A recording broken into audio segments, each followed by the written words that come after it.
Torah Life Ministries, come out of the world. Hello, everybody. I noticed something that's happening, and I wanted to talk about it because people don't seem to be able to communicate with each other or connect with each other on a level I believe we should be connecting with each other.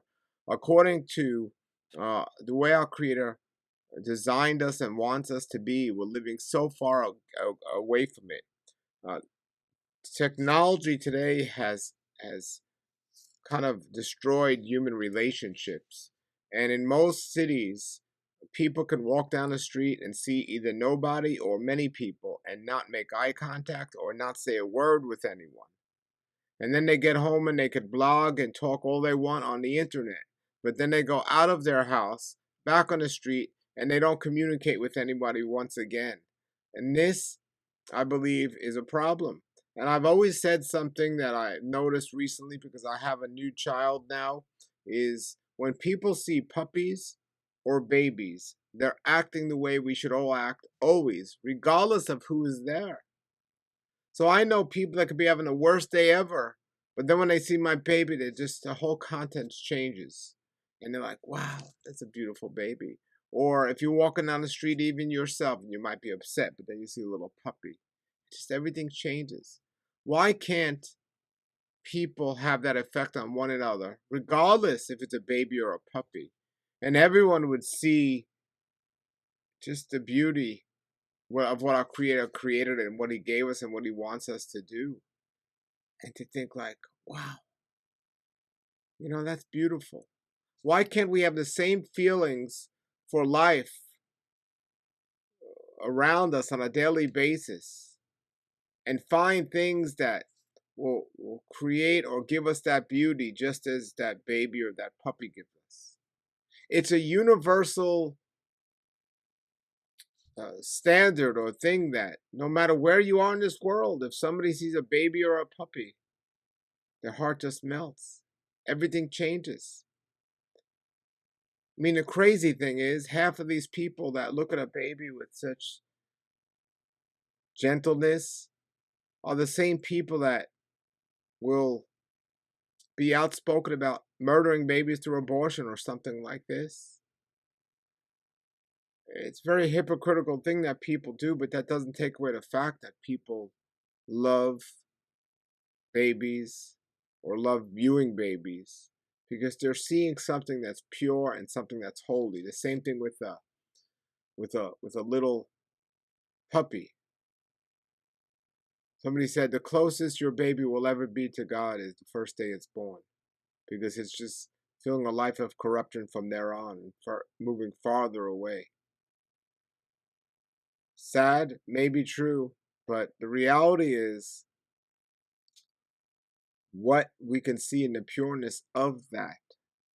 And we need to learn to look at the pureness or the goodness of people and have that same feeling of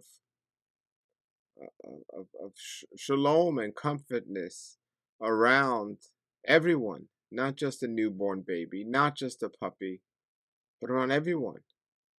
Can we train ourselves to have that same joy and peace as we do looking at a newborn, looking at one another? You could look at marriages, for example, and two spouses when they first meet in their relationship or courting stage, they might look at each other with a idea of this person can do nothing wrong, even though that person has already done many things wrong.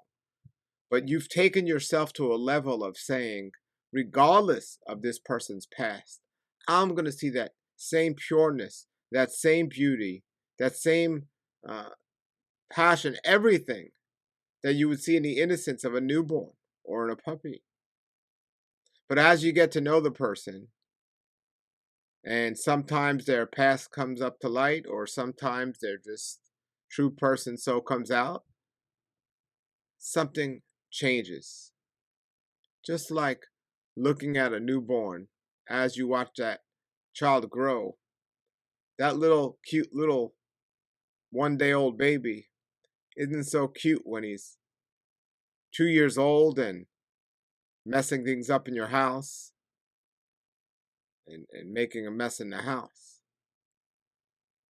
That beautiful 1-year-old puppy or newborn puppy isn't so cute when he's biting up your couch or ripping up your couch in a couple of months. The point is, we need to control our emotional state. We need to get control over this. We have the ability to do it. We certainly do. I've seen people in arguments, and then the phone would ring or somebody would come to the door, and all of a sudden, everything changes. That two people could be yelling and screaming at each other, whether they're friends, whether they're spouses, whether they're business partners, and then somebody will knock on the door or the phone will ring, and it's like, hello. All of a sudden, there's no yelling or screaming or anything else. I believe Yeshua had this quality of looking at people in the innocence of a newborn, or the innocence of a newborn, whether it be a baby or a puppy. And even when times arose where people weren't showing their true, or were showing their true colors, I believe he had set the example of maintaining that same pureness in his vision. So I want you to try this today. Just think about, maybe it was your own newborn, and when you're going to get upset at them, think about the first day. Maybe it's your puppy, and when you're going to get upset about it, think of your first day. Or maybe it's something different. Maybe it's your boss. Maybe it's your friend who's done something bad to you.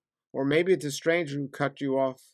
Instead of getting upset, yelling and screaming, try to just look at it from a way of pureness and gentleness. Control the emotions that are taking place inside you. A lot of you think that you don't have control over it, but you'd be quite surprised. You see, there's an inner battle going on consistently. And it's not about really your emotional state. It's about you versus the enemy, the adversary. Some people say Satan. The adversary wants to get you so stirred up that you will not do sensible things. You will not say sensible things. You will react in a way that'll put yourself in danger. When you control or overcome this attack by the adversary, and you're able to maintain your emotional state, scriptures say, resist the devil and he will flee. We must admit and realize and come to the truth. When our emotions get the best of us, it's the enemy getting the best of us. We need to admit that. It's the enemy getting the best of us. And it's not that he won, it's that we allowed him to win. We need to resist the enemy and he will flee. And on one of the lowest levels, or the smallest level, the easiest level, and I say easy with a question mark because it's something we're so used to doing. We need to control our emotions because the enemy will let us or try to bring us to a place where we're cursing out that little baby that we see so pure, or that little puppy. The enemy will get to an emotional state so much where a man who was put his life on the line to marry a woman will end up beating that woman. The enemy will make people say things that are just horrific to one another. You can tell a lot where you are spiritually by how much control you have over your emotional state. If you get all upset easily and have high anxiety, if words are coming out of your mouth that are not of words that should be coming out of your mouth, the enemy's winning this war that's going on. Nothing should bring you to that place. And if it does, the enemy has won, has succeeded.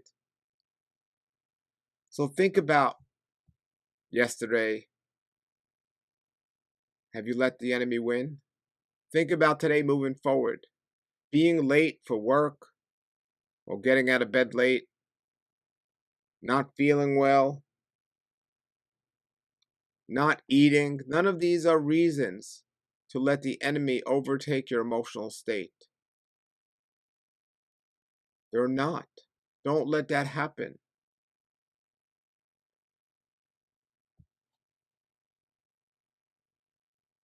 I'm not giving the enemy power that we can't overcome. The scriptures tell us not only if you resist the enemy, he will flee, but the scriptures tell us that we have the opportunity to be just like Yeshua, who resisted the temptation of the enemy, who resisted on a regular basis the attack of the enemy to take him out of his emotional state. Raising your emotional state or letting the enemy overtake your emotional state is not helping you at all. It's a clear sign that the battle it talks about in Ephesians, you are not winning. You are in control of this.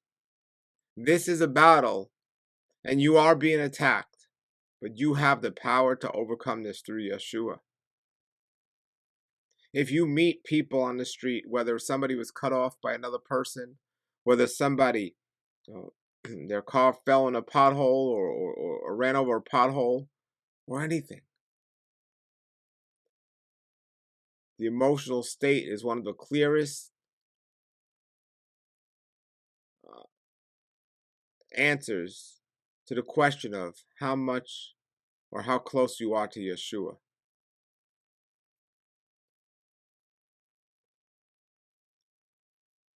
We need to understand the importance of being obedient to.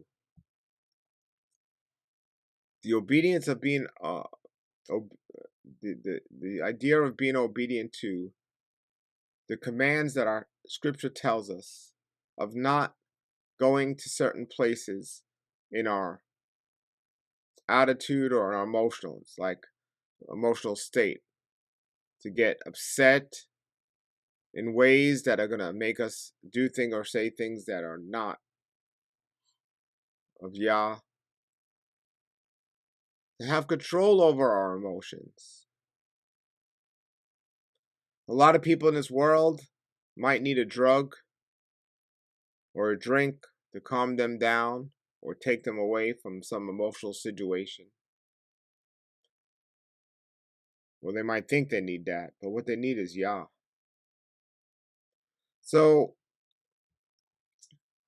let me tell you, hormones, bad things going on in your life, none of these are excuses. This is a battle against the enemy, and you need to think about this, and think about if you're letting him win or not. I'm not suggesting you don't take these things seriously. I just want to help you be aware that I don't care how much you read the word, I don't care how much you're praying. I want you to realize if you're getting to a certain place, the enemy is winning the battle. And if you go there often, the enemy continues to use you for his goal. This isn't a battle against you and your newborn. It's not a battle against you and your spouse. It's not a battle against you and your pets. It's not a battle against you and your boss at work. It's a battle against you and the enemy. Remember that. Remember that. We're all here trying to accomplish the same goals. The enemy's trying to destroy, not build.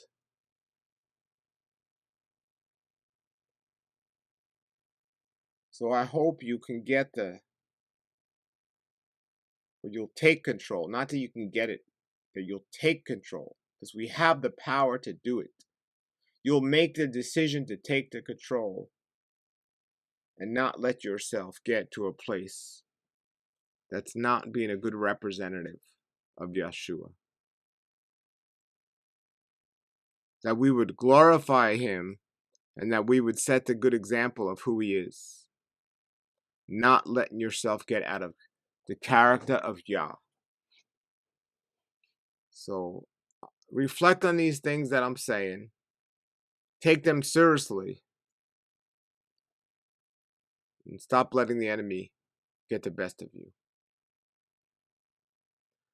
Have a blessed day, everybody. May Yah be with you. Shalom, shalom. Torah Life Ministries, come out of the world. Messiah people, seek the truth.